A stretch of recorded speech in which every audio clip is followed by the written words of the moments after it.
C'était une autre époque, une autre façon de concevoir et de faire des films, une autre façon de les décider, une autre façon de les écrire, de les tourner et de les vivre. Une façon Belmondo. Mais Belmondo n'aurait jamais pu devenir Belmondo s'il n'avait été porté par un mouvement qui allait faire exploser les carcans d'une société rigide. L'émancipation sociale et morale qui allait tout révolutionner, y compris le cinéma. On filme sans artifice, on filme la vie, et Belmondo, c'est la vie en liberté. Et cette liberté, évidente dans ces films de la nouvelle vague, il parviendra à l'insuffler dans tous ses rôles.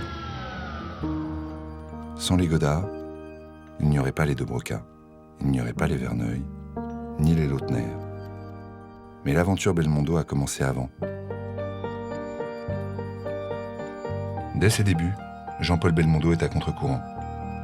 Il caresse le rêve d'être clown, celui d'être boxeur aussi. Alors je suis un peu l'entraînement, un peu de sac de sable, un petit roune avec aux ailes. Comme dans un ring. Debout, monsieur. Jean-Paul Belmondo, 1m80, 72 kilos. C'est lui.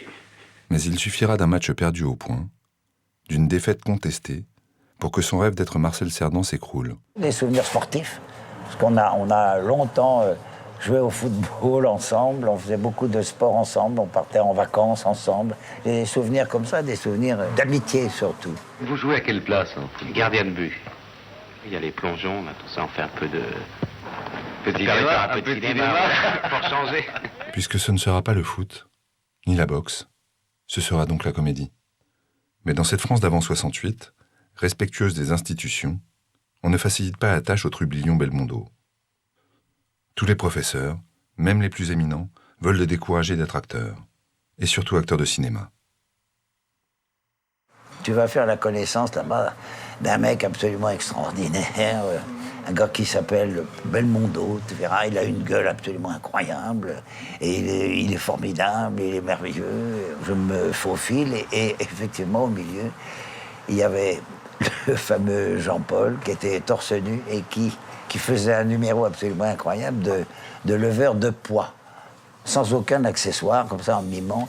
Il était admirablement foutu, il avait vraiment un corps d'athlète. Ce que je veux dire par là, c'est que, avant même d'avoir fait des films populaires, des films commerciaux, etc., Jean-Paul était déjà une vedette.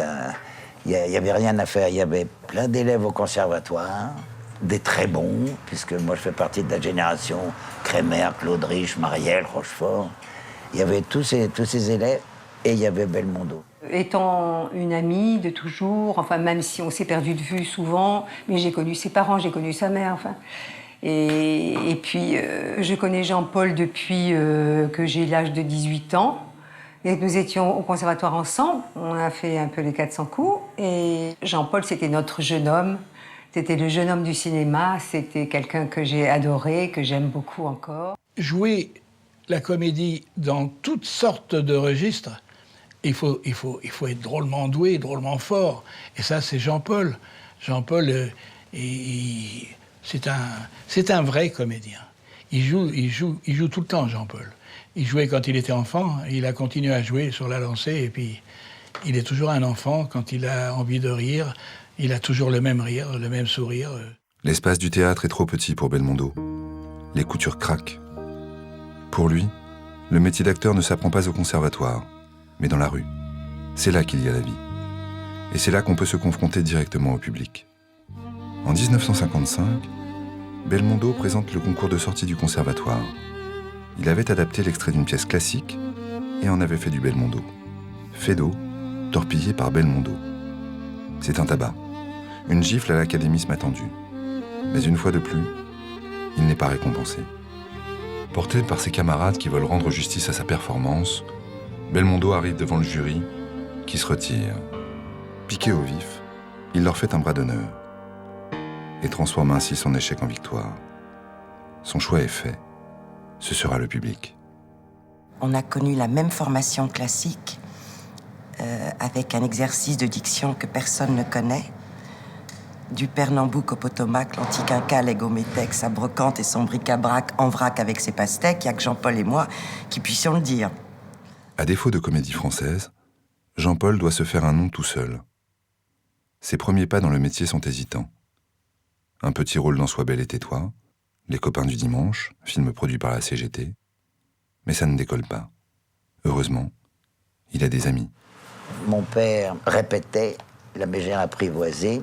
Mon père me dit, dis donc, tu sais, Petruccio, le personnage qu'il joue dans La mégère apprivoisée, a 2 domestiques, on en a engagé un. Il me dit, on cherche le deuxième. Je connais pas quelqu'un. Je dis, écoute, moi j'ai un pote qui est au conservatoire, qui est formidable. Tu devrais l'écouter. Il s'appelle Belmondo. Il me dit, Belmondo, mais est-ce que c'est le fils du sculpteur, qui est un ami à moi? Je dis, oui, c'est son fils. Ah bon, ben, dis-lui qu'il vienne me voir. Donc Jean-Paul y va, passe l'audition et il est engagé. Et au cours des représentations, il se lie d'amitié et d'une amitié très forte avec mon père. Il restait en coulisses pour regarder mon père et il avait une très grande admiration et une très grande amitié pour Pierre. En 1958, Oscar, qui révélera plus tard Louis de Funès, le fait exister en tant qu'acteur. C'est le début de la gloire.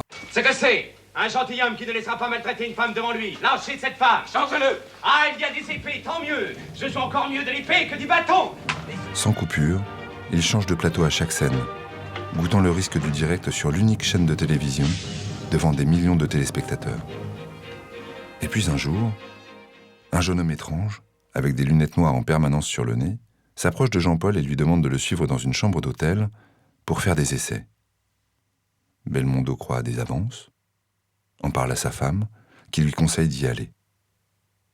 Ce sera un court-métrage, Charlotte et son Jules. Belmondo trouve pour la première fois un espace de liberté qui lui convient. Je pense que c'était des jeunes gens qui avaient été critiques, qui connaissaient le cinéma par cœur, tout ça. Je ne vais pas vous refaire l'histoire de la Nouvelle Vague, mais c'est juste que tout d'un coup, ils filmaient en liberté, quoi. Ils sortaient des studios, ils filmaient avec des petites caméras. Raoul Cottard prenait la caméra sur l'épaule, ils tournaient avec des équipes réduites, en lumière naturelle. Quand on lui demandait le scénario, il arrivait avec un paquet de gitanes sur lequel était écrit, voilà, c'est ça l'histoire d'un bout de souffle. Et Jean-Paul, après, nous disait, qu'est-ce qui me fait chier, ce Suisse, je comprends rien. Son impresario lui avait dit, mais je t'ai eu un film avec Henri Decoing, tu ne vas pas faire un film avec un jeune débile au lieu de faire le film avec Henri Decoing. Puis alors il tourne et il y a juste une lampe qui pend au plafond. Enfin.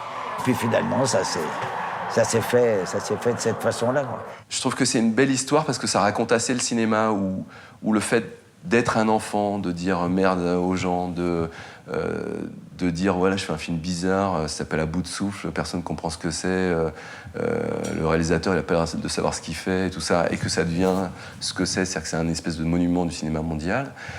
Je trouve que cette attitude enfantine, elle est finalement très adulte, quoi. Elle est finalement très responsable, très sérieuse. Belmondo l'avouera lui-même. Depuis, je n'ai jamais retrouvé une telle liberté. Je me rendais pas vraiment compte au moment, mais il y avait une modernité ahurissante dans son jeu, quoi. Il a apporté une manière de jouer qui était très... qui reposait sur le naturel, sur la décontraction, sur le charme. Jean-Luc Godard, vous savez que Belmondo travaille avec vous dans des conditions qui sont presque celles du reportage, parce que c'est vous, Jean-Luc Godard. Il n'accepterait pas cela d'un autre. Est-ce que vous le saviez? Je crois pas, non. On travaille dans des conditions de simplicité, mais... Oui, je parlais au point de vue scénario. Vous travaillez votre scénario, votre texte au jour le jour. Parfois, vous ne savez pas la veille ce que vous faites le lendemain, j'ai l'impression, non? Ah ben lui, il aime mieux ça, comme il est aussi paresseux que moi, ça fait moins de travail. Alors, il a reçu le succès d'À bout de souffle comme une divine surprise. Il n'y croyait pas lui-même. C'était quelque chose d'incroyable. Il y a eu un retour absolument fabuleux. Quand il a fait 2 mois après la sortie d'À bout de souffle la couverture de l'Express, voici venir l'aube du belmondisme. C'était Madeleine Chapzal qui a titré l'édito comme ça. Il n'en venait absolument pas. Il était assailli par des midinettes, par les journaux de toute l'Europe. Très vite, il a commencé à tourner en Italie. Des grands metteurs en scène italiens, comme De Sica, comme Visconti, s'intéressent à des acteurs français. De Sica fait très vite appel à Belmondo pour jouer un second rôle, mais un second rôle très important auprès de Sophia Loren dans La Ciociara. Et Belmondo va entamer, comme Alain Delon, dès 1960, ce qu'on appelle sa campagne d'Italie. Nous n'avions pas vraiment de plan de carrière. Ce qui nous faisait rêver, c'était le théâtre. On a commencé un peu comme nos ancêtres, c'est-à-dire comme la génération de mon père, qui On ne prenait pas vraiment le cinéma très au sérieux. Melville, témoin presque anonyme du plateau d'À bout de souffle, s'intéresse à l'acteur. Ce sera Léon Morin, prêtre, le Doulos, et enfin, l'aîné des fers chauds. Mais Belmondo ne s'amuse pas sur les films de Melville. Melville était un metteur en scène assez impressionnant, assez rude, et Belmondo se laissait pas du tout impressionner par Melville. Et Melville, qui était parfois un peu rugueux et qui aimait bien avoir un souffre-douleur sur les films, et là, il avait pris Vanel comme souffre-douleur, et Belmondo a très courageusement et très nettement pris la défense de Vanel jusqu'à foutre son poing dans la gueule de Melville. Et d'ailleurs, il a quitté le tournage de L'aîné des fers chauds, et c'est un truc assez peu connu, c'est que le film n'a jamais été terminé, en fait. Parce que Belmondo et Vanel se sont tirés. Belmondo a pris Vanel par le bras et lui a dit « Allez, viens Charles, on quitte cet asile de fous ». Et ils sont jamais revenus. Coup sur coup, deux personnes importantes vont entrer dans la vie professionnelle de Jean-Paul Belmondo et ne plus la quitter. Philippe de Broca et Henri Verneuil. Belmondo est arrivé au bon moment. Avec la fantaisie de Broca et la rigueur de Verneuil, il va faire une quinzaine de films qui lui permettront d'assouvir sa soif de prouesse physique et de rigolade, mais aussi de côtoyer ses pairs, ses modèles, comme Gabin. Moi, j'ai un film que j'adore par-dessus tout, c'est Un singe en hiver. Donc voilà, mais c'est compliqué de choisir dans les films de Jean-Paul, mais c'est un de mes films préférés. Oui, est-ce que c'est l'alliage Audiard, Blondin, Gabin, Belmondo? Les deux hommes ne vont pas mettre longtemps avant de s'apprivoiser. Il suffira de parler football. Et c'est Gabin qui, le temps d'un film, se fait alors le maître des irrévérencieux de ce singe en hiver. Belmondo devient le digne héritier de toute une génération de comédiens.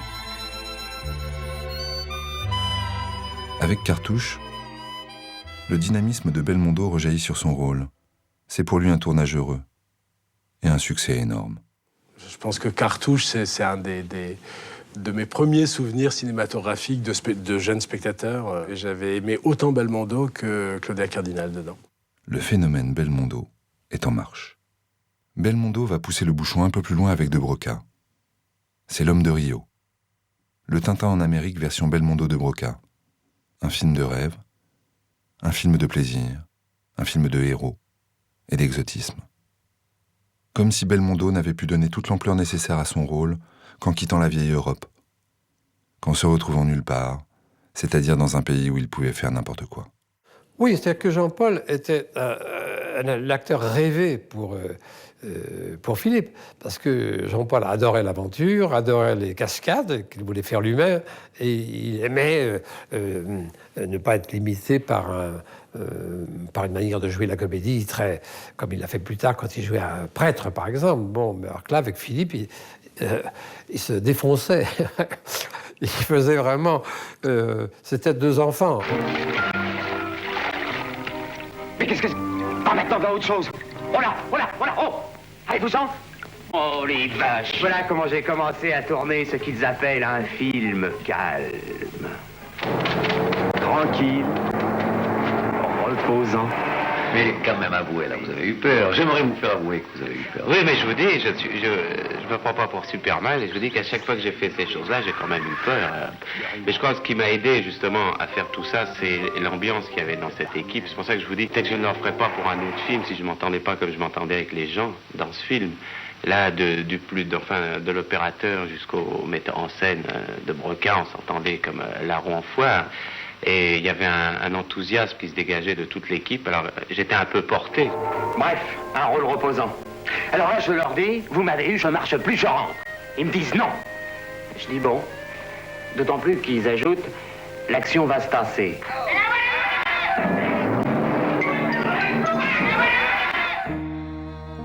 Une fois de plus, Belmondo ne s'accommode que d'une atmosphère détendue sur un tournage. Il marche à la bonne humeur, à la compagnie de gens qui, comme lui, ont envie de rire et de passer du bon temps. Je ne te l'ai jamais dit, Marie-Héloïse, je suis un nain. Eh oui, c'est ma sœur. Quand je fais un film avec Jean-Paul, je m'excuse, j'ai pas l'impression de travailler. On plaisante, on rit. Il passe son temps à chahuter, je crois que ça doit le mettre en condition. Oh, mais personne ne répond à mon casse-bonne téléphone. Oh, enfin tout de même, allô, oui, ma chérie. Oh, bah qu'est-ce qu'il... Écoutez, j'étais là il y a 2 minutes. Eh ben oui, mais j'étais là, bah attends, mais foutez-moi le camp. Oh, mais t'as seulement celui-là, quoi. Cet esprit bon enfant, cet esprit de troupe qui a fait école, se retrouvera dans les films de Belmondo jusqu'à devenir quasiment une marque de fabrique. Ils ont tout eu, quoi. L'amitié, dès le conservatoire, travailler encore 30 ans ou 40 ans après, avec les mêmes encore. Sa fidélité en amitié, c'est son tempérament généreux, passionné, totalement professionnel. Non, j'aime beaucoup. On devenait amis avec lui très facilement. Il était ouvert, il était un homme simple. Il rigolait comme tout le monde, quoi. Comme on faisait sans être acteur. Il tourne un film, alors je crois que c'est Les Mariés de l'Andes, et qui se tourne en Bulgarie ou dans un de ces pays-là, derrière le rideau de fer. Au cours d'une soirée, mon père dérape un peu. Et quand mon père dérapait, il faisait quand même pas mal de poussière. Bref, il se fait arrêter par la police. Et il est embarqué par les gendarmes derrière le rideau de fer. Et le lendemain matin, les gendarmes raccompagnent mon père à l'hôtel, convoquent la production et disent on est désolé, mais M. Brasseur est expulsé du pays. Donc mon père monte dans sa piole, il fait son bagage, et puis il dit quand même, avant de partir, je voudrais dire au revoir à tout le monde. Il va dire au revoir à Jean-Paul. Jean-Paul le reçoit dans sa chambre, il dit qu'est-ce qui se passe? Il dit écoute, Jean-Paul, je te présente mes excuses. J'ai fait le con hier soir, je suis viré. Bon.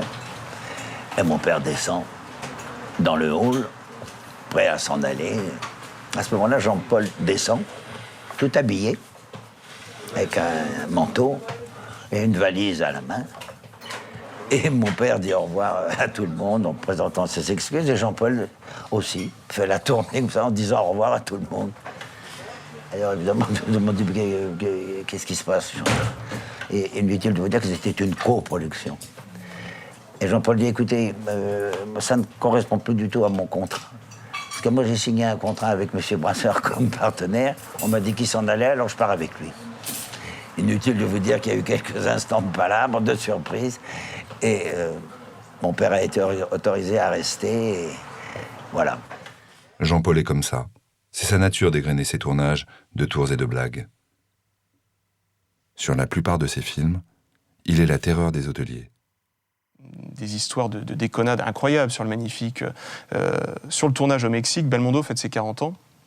Il fait une fête à tout casser, mais au point de tout casser qu'ils vont casser les vitres de l'hôtel de luxe dans lequel il loge, enfin lui et toute l'équipe, et qu'ils vont balancer les clients de l'hôtel qui malheureusement passaient par là, ils vont les balancer dans la piscine.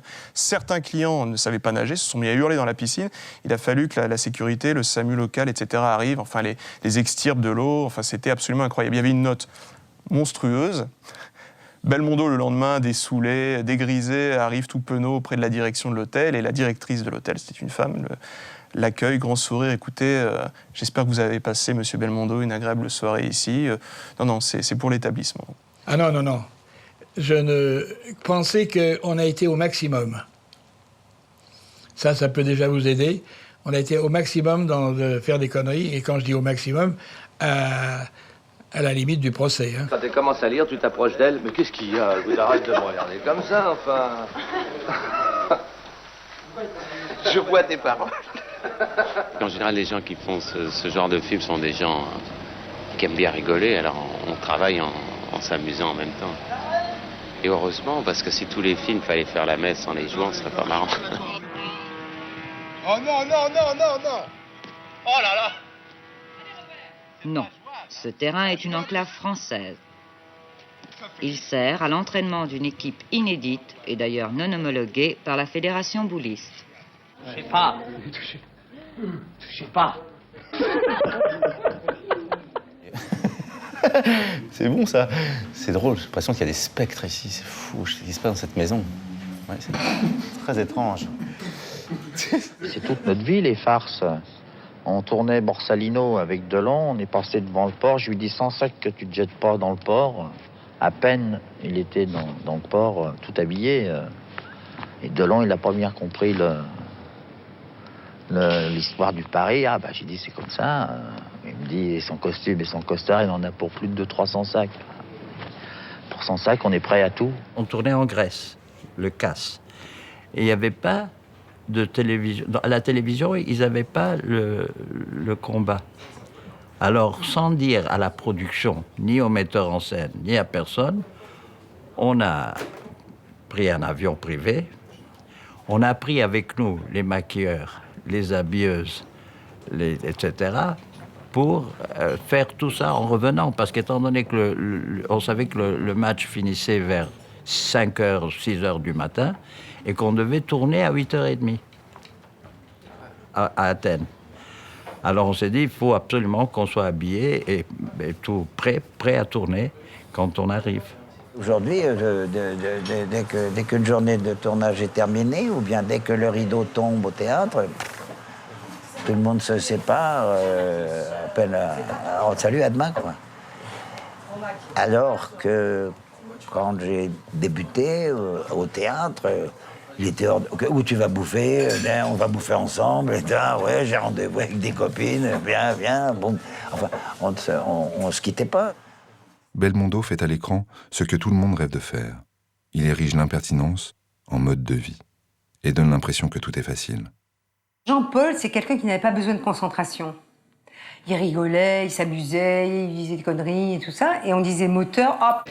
Et puis ça part. Et on part très vite pour pas gâcher de pellicule. Et sa concentration, il la trouve après le clap, hein, pas avant. Hein. Dans Haut, quand il est devant le flic et puis il dit, voyez pas que je suis un pauvre mec, et puis qui pleure et puis quelque chose.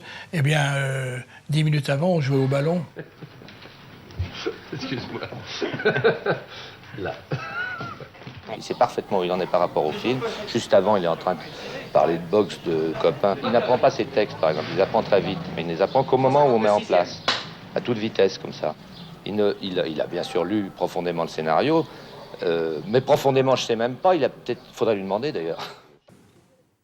Moderne, car imparfait. Donc, forcément révolutionnaire. Il y a quelque chose de fondamental chez Belmondo, qui est le plaisir du jeu, c'est-à-dire qui est le plaisir de la comédie pure. Il a vraiment inventé une façon de jouer, quoi. Et donc après, il y a des gens qui peuvent imiter cette façon de jouer. Mais il a vraiment inventé quelque chose. Tout part de l'intérieur pour un rôle. Mais je suis contre aussi, vous voyez, toutes les histoires d'acteurs studio où les types se prennent la tête dans les mains et disent je suis un arbre, je suis une pomme, je tombe. Enfin tout ça, alors j'y crois pas du tout. Parce qu'il y a ça chez Jean-Paul Belmondo, il y a le fait de jouir, quoi. Il y a le fait que le jeu, c'est jouir. Et être acteur, c'est faire des actes, mais comme un enfant. Et d'ailleurs, dans le mot jouer, il y a le double sens. On joue une scène et puis on joue comme un enfant joue. Et je crois que la seule chose importante quand on tourne, c'est de garder cette générosité et ce plaisir, parce que c'est ce qui se communique. On peut écrire ce qu'on veut sur une scène, s'il n'y a pas de générosité, si ça ne se passe pas bien ou s'il n'y a pas un minimum de don de soi, il n'y a rien qui passe.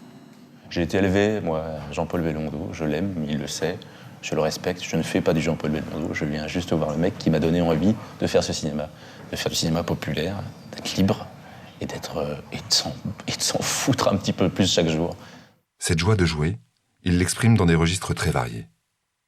Il y a une telle effervescence, une telle créativité dans le cinéma européen et a fortiori français, qu'il est royalement servi, je dirais. Bon. Et il alterne, il a cette chance incroyable, il a ce flair aussi formidable d'alterner des films, de purs films de divertissement. Je pense par exemple à des films de Broca, mais qui sont aussi des films d'auteur, mais des films vraiment d'évasion, comme L'Homme de Rio, qui lui fait découvrir un peu son rapport à la cascade, à son physique, ou Les Tribulations d'un Chinois en Chine, avec des films, plus spécifiquement des films d'auteur, hein, les Godard. La même année, il faut se rendre compte, Belmondo tourne Pierrot le Fou et Les Tribulations d'un Chinois en Chine, qui marchent l'un et l'autre. Donc il est un peu en état de grâce. Il tourne en 66 Le Voleur, qui est un film de Louis Malle, qui ne s'adapte pas totalement à la personnalité de Belmondo. C'est un vrai film d'auteur. Belmondo rentre dans l'univers un peu amer, désillusionné de Louis Malle. Et il fait une création absolument remarquable. Le public le reçoit assez mal, ce film. Pourquoi ? Parce qu'il n'y retrouve pas le Belmondo qu'il aime, le Belmondo des cascades, le Belmondo truculent. Il est beaucoup plus sombre dans ce film. C'est ce que je dirais le Belmondo, je l'appellerais le Belmondo première manière, hein, ce Belmondo-là. C'est-à-dire gouailleur, mais avec une certaine amertume, un certain désenchantement qu'on ne va plus retrouver par la suite. Le voleur marche pas formidablement. 3 ans plus tard, il fait La Sirène du Mississippi, où Truffaut va encore beaucoup plus loin, c'est-à-dire qu'il inverse la mécanique des rapports amoureux avec Catherine Deneuve. Belmondo joue un peu le rôle de la femme, entre guillemets, et Deneuve, celui de l'homme. Ça va foncièrement déplaire au public de Belmondo. Le film est un échec retentissant. Et Belmondo va entendre parmi le public des réactions qui vont le refroidir complètement. Ouais, c'est quoi ce mec qui se laisse avoir, qui se laisse mener par le bout du nez par une femme? C'est inadmissible, on ne retrouve pas le Jean-Paul qu'on aime. Et ça va tellement le marquer, ça va avoir une incidence directe sur sa ligne de conduite professionnelle, hein, sur la suite de sa carrière. Belmondo va refuser, par la suite, de tourner des rôles de lâche, entre guillemets, ou de faible. Les 2 plus grandes stars du moment vont alors se rencontrer. 2 monstres sacrés. Delon, Belmondo, pour Borsalino. Aux États-Unis se tourne Butch Cassidy et le Kid, avec Redford et Newman. Et ça, c'est l'idée de Delon, de transposer en France le concept du film de copain. À l'époque, c'est la réunion des 2 stars numéro 1 du cinéma français. Ce qui était très troublant dans Borsalino, c'était la différence des 2. L'un est décontracté, solaire, et que l'autre est fermé, romanesque. Alain qui était la gravité avec ses yeux couleur ardoise, ses cheveux gominés. Jean-Paul qui était lumineux, qui n'avait pas envie de s'installer, de se poser dans la richesse, etc. Là, il y avait une grâce. Belmondo et Delon ont une grâce. Les autres ont autre chose. Depardieu, c'est Depardieu, immense acteur. J'ai tourné avec Gérard. Mais quand vous voyez Delon et Belmondo sortir de la mer dans Borsalino, il se passe quelque chose. Les 2 ensemble, on n'allait même pas être derrière. Surtout moi avec mon 1m60, à part ramener les verres et allumer les clopes. Sortait de la douche, il se mettait juste le truc comme ça, il y a paire d'abdos. Et tout le monde fait, ouais, évidemment, moi, il va falloir plutôt que je travaille dans le short. Parce qu'il est quand même le seul à avoir des maillots courts. N'importe qui, vous pouvez les mettre à Georges Clooney, n'importe qui, personne ne le tente. Personne ne l'a tenté d'ailleurs. Succès énorme pour un film aux allures de classique. Belmondo, en 70, il est un petit peu à la croisée des chemins. C'est-à-dire qu'il se demande s'il y a une bonne formule. Pour rester dans les meilleurs, il doit se donner entièrement à ses rôles. Et sa volonté indéfectible de ne pas tricher va le conduire à prendre tous les risques pour satisfaire les spectateurs. Cette prise de risque prouve à la fois son implication totale dans un projet et l'adéquation parfaite avec les personnages qu'il incarne. Parfois dramatique, mais ça n'est pas tragique, c'est très réaliste. Et puis il y a Jean-Paul Belmondo.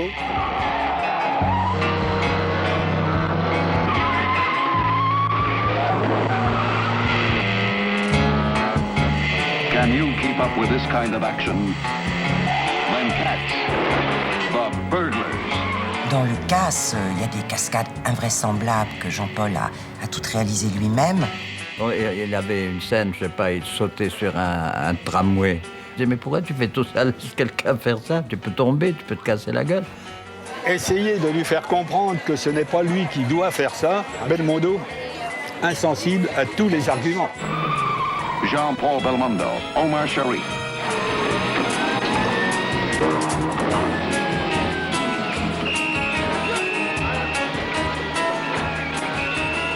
Action like no movie ever caught before. Il y a de tout dans cette décharge. Quelque chose qui dépasse. On ne sait pas, c'est un pieu, un bout de ferraille. C'est lui qui a exigé de refaire une prise qui n'était pas bonne. Et alors que Verneuil était pour stopper toutes les opérations, c'est lui qui a recommencé. Il n'a peut-être pas envie qu'on en parle, mais moi, ça m'avait ému. Il devait faire une cascade très importante dans le casse. Il était devant moi, il devait sauter dans le vide. Et il me regarde, il me dit « Je le fais pas, je me sens pas en jambes. » C'était étonnant. Tu vois, les accidents arrivent comme ça. Et il a dit à Verneuil, on coupe le frein de main. Jean-Paul. C'est un acteur physique qui repousse sans cesse ses limites pour le plus grand plaisir du public, qui le lui rend bien.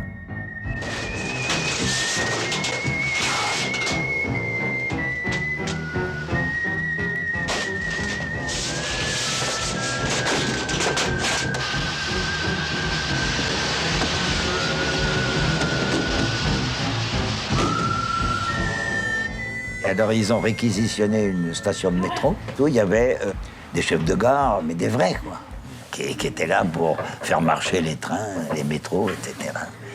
Et ils tournent cette fois, où ils courent, là, ils sautent, et entre deux prises, il y a un chef de gare de la station, je sais pas quoi, qui dit à Jean-Paul, « Ah, M. Belmondo, c'est costaud, moi, je vais vous dire, ben tiens, pour 100 millions, ben, je fais pas ça. » Et Jean-Paul lui a dit, moi non plus. Insensible au vertige, insensible à quoi que ce soit, il était capable vraiment de se désincarner. Il n'avait plus de réaction humaine. C'était un autre homme, là c'était Superman.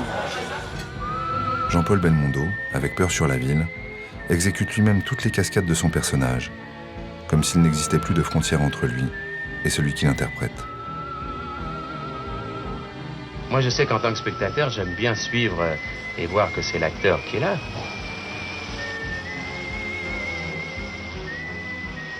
Il m'a dit, j'ai envie de faire ça. Je lui ai dit, écoute, personnellement, je trouve que c'est un jeu de con parce que tout de même, il y a les accidents peuvent se produire. Mais ça, alors, avec Jean-Paul, c'est exactement ce qu'il fallait lui dire pour le décider. C'est ça qui fait la poésie de Belmondo. Cette faculté de dédramatiser au moment où il joue avec sa vie. Ce pouvoir de nous faire croire que la mort n'existe pas. Sans jamais se regarder, il visite des mondes insoupçonnés qu'il partage avec nous. Univers de rire, de délire, de clown. J'ai avec des 1000 cascades, il va sauter d'une fenêtre à l'autre. Il lit pas le sujet, il lit les cascades. C'est un extravagant. Bebel est un extravagant. Un incorrigible, enfin, on lui faisait tout faire. Hein. Ce garçon, des capes, des machins, moustaches, plus de moustaches, des barbes. Non, mais il aime ça, attention. Il y a un côté il y a un frégoli qui sommeille chez Jean-Paul. Inclassable, impertinent, il est à contre-courant. Incarnant des valeurs de liberté dans la société en mal d'émancipation des années 60, le cœur ballant dans les années 70, les années d'entre-deux, il incarne le policier ou le trublion. Dans tous les cas, il est le héros. Héros pour tout le monde. Héros de la France. Héros que chacun s'accapare. On a envie d'être son ami, on a envie d'être son frère, son fils, on a envie d'être son copain, quoi. Je le voyais avec une casquette en train de jouer au football, je le voyais au premier rang des combats de boxe, je le voyais avec des femmes sublimes, quoi. Et t'avais l'impression qu'il était comme dans la vie, comme dans les films, qu'il pouvait sauter dans une décapotable et d'un coup se retrouver à l'autre bout du monde, les pieds dans le sable. On prend l'avion pour aller, le Concorde, pour aller à New York voir boxer Cassius Clay. Hein? L'avion a un moteur qui tombe en panne et le Concorde, quand il a un moteur qui tombe en panne, il se met debout. Il y avait quand même 70 personnes dans l'avion, je pense, à peu près. Eh bien, qu'est-ce qui s'est passé? Les 70 personnes sont venues sur Jean-Paul pour dire « Mais faites quelque chose, monsieur Belmondo ». Petit à petit, il s'est composé un personnage qui était assez proche de lui-même, finalement, et qui a fini par devenir plus important que son travail d'acteur. La machine Belmondo devient une industrie. Il suffit de son simple nom pour assurer un succès. On attend le suivant comme le prochain James Bond. Belmondo, l'acteur, est devenu une marque. Tout d'un coup, on sent c'est le même type de film, quasiment les mêmes réalisateurs, le même type de personnage surtout. Alors des fois c'est un peu noir, des fois c'est un peu plus comédie, des fois c'est les deux ensemble. C'est la période flic ou voyou. Une énorme affiche de Jean-Paul avec le cigare, la casquette aux places de Clichy, je me souviens, et on allait voir tous les derniers Belmondo. Et puis il y a tout un système de communication qui s'est mis en place et qui occupe les écrans, les affiches, tout ça. Et puis même un système d'affiches précises. C'est quasiment toujours le même type d'affiche. Tout d'un coup, je crois que c'est à partir de Peur sur la ville, où son nom est écrit toujours dans les mêmes caractères. Il n'y a plus de prénom, il n'y a que le nom, Belmondo. C'est quand même un monument, Belmondo. Comment on peut lui tourner le dos? Belmondo, si un jour vous vous rendez compte que vous vous contentez d'être Belmondo dans les films et non plus d'incarner le personnage, ça serait grave, non? Ah oui, ça serait grave, ça serait triste surtout, parce que Je trouve que le métier d'acteur, c'est très joli. Et si on joue son personnage à soi tout le temps, c'est plus drôle. Ce qui est bien, c'est d'être justement un matin, je sais pas, un boucher, le lendemain, être un directeur d'usine. La sortie de l'As des As, c'est vrai que c'est peut-être le summum de la machine, du rouleau compresseur Belmondo, Cerrito, René Château. Le réalisateur de La Grande Vadrouille avec la star préférée des Français, ça fait forcément... Alors, ils occupent l'espace beaucoup, à la fois sur les affiches, dans les salles, tout ça. Et à ce moment-là sort un film qui marque le retour de Jacques Demy, qui est Une chambre en ville. Il a eu beaucoup de mal à le faire, le casting a changé, tout ça, et ils sortent le même jour. Donc forcément, le film de Jacques Demy, qui est une comédie musicale, engagée, sociale, marche pas. On a été appelé pour signer une pétition pour défendre Une chambre en ville. Et qu'à l'arrivée, elle s'est retournée contre une condamnation du film de Gérard Houry avec Belmondo. Mais c'était pas le but. Hein. Enfin, moi, il me semble que si on nous l'avait présenté comme ça, on l'aurait pas signé. Il a répondu une lettre signée par Gérard Houry et lui, où il invoque à la fois Cocteau et... en disant... et Bernanos aussi, je crois, qu'il y avait à la fin attention, les ratés ne vous rateront pas. Et Cocteau, je ne sais plus ce que c'était, toutes les têtes qui dépassent, ils vont les couper. Et ça s'adressait l'être aux coupeurs de tête. On fait un métier pour divertir, point. On n'est pas là pour se faire du mal, pour s'ouvrir les veines ou pour plaire à 5% de mecs dans Paris. Non, on est là pour les gens, on est là pour faire du spectacle, leur donner des... Alors on peut faire des belles choses très différentes, mais... Tout le monde pense qu'on a délivré des messages, qu'on va aider le monde. Moi, je fais des films pour distraire les gens et ça s'arrête là. Donc, quand je les tourne, j'aime bien aussi les tourner dans la bonne humeur. À un moment donné, il a été rattrapé, je crois, par sa renommée, les succès, le box-office, la vie confortable que ça donne, le plaisir d'être la star numéro 1. Je pense que l'évolution de Jean-Paul, avant tout, elle était dans la générosité, quoi. On allait voir Jean-Paul Belmondo parce que ça fait du bien. Une espèce de messie du plaisir. Il n'y a jamais eu, en plus, dans sa tête, autre chose, une autre prétention, puisqu'en plus, il avait fait quand même des films de la Nouvelle Vague, il a été quand même... il a eu quand même tout ce qu'on pouvait désirer. Les gens l'oubliaient vite. C'est-à-dire, quand on voyait le Marginal ou des choses comme ça, on disait « Ouais, OK, il va jouer des mécaniques. » Et alors, c'est du plaisir. La formule des polars, qui avait pris le pas sur tous les autres genres de films, polar un peu gouailleur, un peu comique dans le cas de Belmondo, eh ben, ça s'use. Ça finit tout simplement, le filon finit par s'épuiser. Et puis parce que la télé prend le relais. En fait, on arrive à une époque où va se monter sur TF1 notamment des séries comme Moulin, comme Navarro, après Julie Lescaut. Donc en fait, le public de Belmondo vieillit avec son interprète fétiche et les gens préfèrent rester à la télévision, voire gratuitement, des séries policières qui ressemblent de plus en plus aux films, qui sont de plus en plus des produits réalisés pour Belmondo, l'acteur, mais aussi un petit peu la marque Belmondo. Belmondo n'est plus tout à fait au diapason du cinéma. C'est alors qu'il incarne un homme qui quitte tout pour se retrouver. Rôle qui correspond parfaitement à l'image que le public veut se faire de lui à la fin des années 80. L'itinéraire d'un enfant gâté, que je trouve un film très intéressant. Et Belmondo est extraordinaire. Je pense que c'est son dernier grand film, d'ailleurs. Quasiment. Cet aventurier barbu qui va s'envoler pour l'Amérique, vous l'avez reconnu, c'est Jean-Paul Belmondo. Claude Lelouch l'emmène faire le tour du monde pour les besoins de son nouveau film, L'itinéraire d'un enfant gâté. Et pour meubler les interminables heures d'attente dans les aéroports, ensemble, ils tournent une courte séquence, sorte de prologue à ce long voyage, une manière élégante aussi de célébrer leur retrouvaille. Mais on sentait qu'il y avait un truc qui se passait, en tout cas que les gens qui aimaient Belmondo, ils allaient forcément aimer ce film-là. Parce qu'il y avait quelque chose de... Il échappait justement à la machine, il avait les cheveux poivre et sel, il avait la barbe, il y a un truc de vieux baroudeur qui revient, qui était très... Et puis l'histoire même était séduisante d'un mec qui a décidé de fuir tout pour réinventer sa vie. Donc quelque part, c'est une belle métaphore de ce qu'était Belmondo à ce moment-là aussi. Belmondo a toujours été, pour moi, un acteur avec un grand charisme, un grand charme, et un grand sens d'humour, et naturellement, une énorme vitalité. C'est-à-dire, tout d'un coup, ils avaient l'impression qu'il y avait une harmonie réelle entre le personnage et Belmondo. Il avait accepté un film sans lire le scénario, puisque Lelouch lui avait fait comme d'habitude, il lui avait raconté l'histoire, mais il n'y avait pas de vrai scénario. Et je pense que c'était la première fois depuis longtemps que Belmondo se retrouvait confronté à cette expérience. Alors Lelouch était à genoux sur la caméra et lui soufflait les répliques qu'il ne connaissait pas 30 secondes avant. Et Belmondo les disait, mais avec à la fois un naturel incroyable et puis un plaisir immense, tout d'un coup, d'être confronté à cet exercice-là. Passé le moment de la reconnaissance du public, ne lui manque-t-il pas une vraie reconnaissance artistique ? Vous savez, je crois qu'entre le théâtre et le cinéma, Pierre Brasseur avait dit un jour une chose très belle. On lui demandait s'il préférait le cinéma ou le théâtre. Il avait répondu, c'est comme si vous me demandez si je préfère mon père ou ma mère. Mais je crois que c'est un petit peu les mêmes rapports et je suis d'accord avec lui.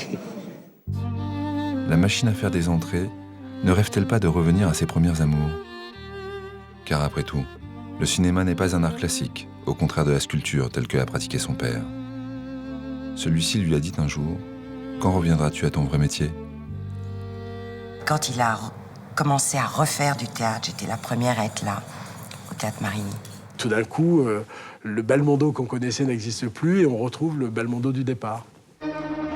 Pour assouvir sa soif de théâtre, Belmondo choisit d'incarner une personne qui représente l'acteur dans toutes ses dimensions. Keane. C'est toutes les facettes de Belmondo. C'est le personnage somme. Comme s'il avait besoin, pour rattraper le temps perdu, de jouer tous les personnages en un seul. C'est justement dans ce moment où Jean-Paul Belmondo quitte Bébel et revient aux racines de son métier qu'il reçoit la récompense suprême au cinéma. Le gagnant est Jean-Paul Belmondo. Dans l'itinéraire d'un enfant gâté.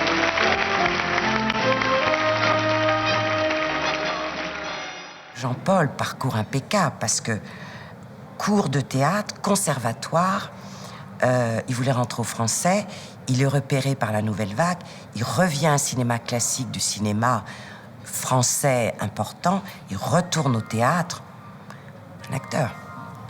Il a fait une carrière qu'il a complètement choisie, qu'il a complètement organisée à son idée, et qui est une carrière proprement exemplaire. Une fois de plus, Belmondo ne sera pas là où on l'attend. En fait, il ne fait confiance qu'à une seule chose, son public, celui qu'il a retrouvé au théâtre, peut-être celui qu'il avait perdu au cinéma. Dès lors, c'est Cyrano, puis Tailleur pour Dames, La puce à l'oreille, et enfin, Frédéric ou Le boulevard du crime. On a joué Cyrano pendant plus d'1 an et demi, et au Marigny, Jean-Paul se sortait, il avait quand même 1450 vers, hein. C'est pas n'importe quoi, jouer Cyrano. Il arrivait dehors, il y avait autant de gens dehors que dans la salle. Keane et Cyrano, ils volaient comme ça. Mais Cyrano est beaucoup plus difficile que Keane, quelque part, parce qu'il y a 1200 vers et qu'il y a une tradition. Et il était extraordinaire dans Cyrano. Il était tellement évident qu'il n'avait pas besoin de faune. La parenthèse théâtrale fait presque croire que Belmondo a pris trop de recul avec le cinéma. Depuis qu'il a arrêté les cascades, l'acteur se cherche un nouveau terrain de jeu cinématographique. Il a renoué avec la tradition des grands acteurs du cinéma français, genre les Jules Berry, les Michel Simon, les Rému, ce qu'on ne pouvait pas prévoir au moment où on l'a vu dans À bout de souffle ou dans Pierrot le Fou. Il y a des acteurs qui vont en retraite, mais si les rôles continuent d'arriver, des rôles intéressants, on continue. Dans ces rôles respectables, le public ne reconnaît pas le bébel qui le ravissait. Ou alors, que trop. Quand on a fait Une chance sur deux, c'est un petit peu comme, toute proportion gardée, c'est un peu comme si on s'excusait auprès d'eux d'avoir fait les spécialistes 20 ans auparavant, ou 15 ans, ou je ne sais pas combien de temps auparavant. Quand on a écrit le scénario d'Une chance sur deux, on s'est dit, si on fait un film au premier degré, on est mort. C'est-à-dire que si on n'exploite pas, si on n'attire pas ces acteurs-là dans l'autodérision, ça va pas aller, quoi. Il faut qu'il y ait de l'autodérision. Mais on savait absolument pas s'ils étaient d'accord pour aller dans cette direction-là. Alors qu'ils ont beaucoup d'humour sur eux-mêmes, beaucoup d'ironie, d'autodérision, et on aurait pu aller 40 fois plus loin, quoi. Mais j'ai pas osé. Et là, aujourd'hui, avec le recul, mon grand regret, c'est de pas avoir été plus loin, quoi. L'humour qu'ils ont sur eux-mêmes, ils étaient très, très clients de ça. Ils étaient tellement clients que je me souviendrai toujours... Jean-Paul Belmondo, un jour, il me dit, j'ai pensé à un truc, c'est que quand même, ce serait marrant qu'à la fin, il soit dans l'hélicoptère, il me balance une échelle de corde et je monte à l'échelle de corde. Je l'ai déjà fait. Il me dit, j'adorerais faire ça à nouveau, quoi. Pour faire mes adieux au musical, pour le faire une dernière fois, et puis avoir du mal à monter, puis que l'autre se foute de ma gueule. Enfin, et c'est lui qui m'a proposé ça. C'est lui qui m'a dit, vous ne pensez pas? Et moi, pour moi, c'était du pain béni, parce que jamais, par respect sans doute, jamais j'aurais osé lui dire, ah Jean-Paul, pensez à un truc rigolo. Delon vous balance une échelle de corde, vous êtes en voiture, vous grimpez, vous dites, oh non, il ne va pas encore me balancer une échelle. Voilà, ce serait marrant. Et jamais j'aurais osé, quoi. Mais une chance sur deux est un échec. Belmondo et Delon ne sont pas parvenus à se réinventer. Il y avait clairement un désaveu du public. Ça faisait 3-4 films qu'il faisait qui n'avaient pas marché. Ça le blessait beaucoup parce qu'il avait tellement été un emblème, un synonyme de succès. Il faisait son film, il y avait des millions d'entrées. Il faisait n'importe quoi, il faisait un film merdique, il y avait beaucoup d'entrées. Et donc du coup, je crois qu'il était un peu affecté par ça. Et je pense qu'il a fait peut-être en se disant allez merde, je fais un film bizarre parce que j'en ai marre de faire des films qui vont soi-disant marcher, qui marchent pas. Et qu'il avait envie de faire un film avec un jeune réalisateur. Et qu'il y a un côté comme ça, pied de nez, chez Jean-Paul Belmondo qui est super fort. Il a eu envie de dire « Je suis encore un enfant, arrêtez de me faire chier ». Cédric Klapisch crée la jonction entre la génération d'acteurs qui l'a fait rêver et celle qui l'a fait connaître. Il a vraiment ces deux images-là en tant qu'acteur. Il y a le côté grosse guignolade, comme un enfant qui rigole et qui a envie de faire le con. Et puis, il y a le côté force physique. Et ce qui est très fort dans sa personnalité, c'est qu'il n'y a pas d'opposition. Oh, pas mal. Non. Commence pas. Ce film-là, il marque vraiment le dernier moment où il est super en forme, quoi. Et donc, c'est un film qui marque quelque chose, quoi. Symboliquement aussi, parce que ce film, bizarrement, parle de tout ce qu'il a été, de toute sa carrière, de cette ambiguïté entre le fait d'être un enfant et un adulte.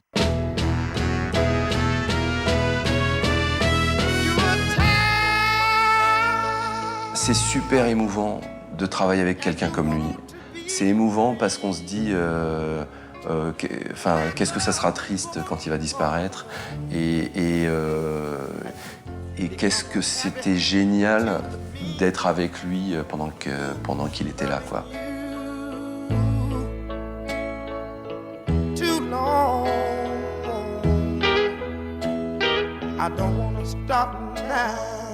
Mais le Klapisch n'attire pas les foules, pas plus que ses retrouvailles avec Lautner et De Broca.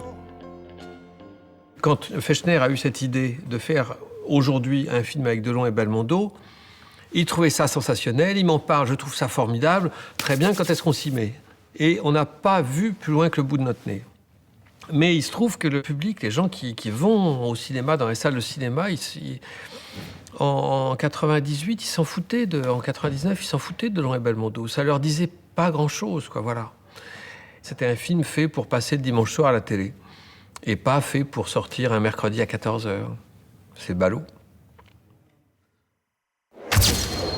C'est dans des moments comme cela que je mesure combien je suis loin. Combien j'ai franchi de portes, de grilles, de tourniquets. À quel point je suis dans un autre monde. Victime d'un accident vasculaire cérébral grave, le 8 août 2001, Jean-Paul Belmondo va mener le combat le plus difficile de sa carrière. S'armant de patience et de courage, il met tout en œuvre pour se reconstruire. Après 7 longues années de parenthèse cinématographique, il revient. Le temps d'un film.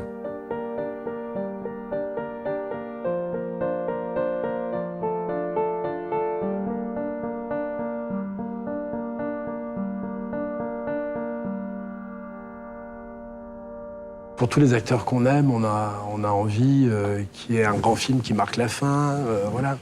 Après, la vie est plus compliquée que ça. Enfin, on voit bien quand même qu'il a été victime d'un accident cardiovasculaire. Enfin, c'est pas aussi simple que ça non plus, j'imagine. On voit bien sur L'homme et son chien, c'est quand même compliqué, quoi. Il y a une image de lui qui n'est pas tout à fait celle que les gens ont en tête, et du coup, c'est compliqué, je pense, dans la tête des gens, d'admettre un Belmondo un peu amoindri, un peu. C'est en même temps une immense marque d'affection. Puisque les années passent, vous avez remarqué, quels sont les derniers qui nous restent, les derniers dinosaures, ceux qui étaient dans Jurassic Park il y a quelque temps, et puis qui, les uns après les autres, disparaissent. Ils sont plus si nombreux, hein, franchement. Il y a eux, en tout cas. Il y a Belmondo, c'est vrai. Il y a Delon, c'est vrai. Il n'y en a plus, quoi. Donc profitons-en.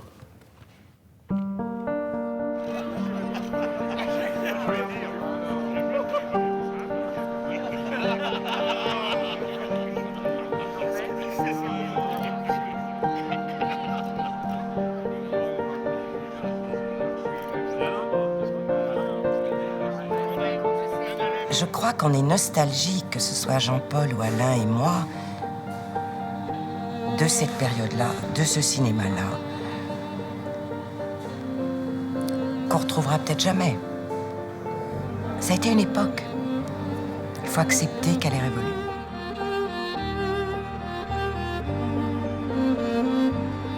Jean-Paul Belmondo nous a offert non seulement ses 86 films, ses cascades, ses succès, son rire et ses facéties, mais surtout, il nous a légué une désinvolture et une impertinence rafraîchissante, un art du contre-pied qui ont traversé en un demi-siècle tous les styles et qu'il est important de perpétuer, tant tout cela nous manque aujourd'hui. On aime ou on n'aime pas, mais est-ce que vous pensez qu'il y aura un second De Gaulle? Non, je ne pense pas. Eh bien, il n'y aura pas un second Belmondo. Tant pis pour les autres.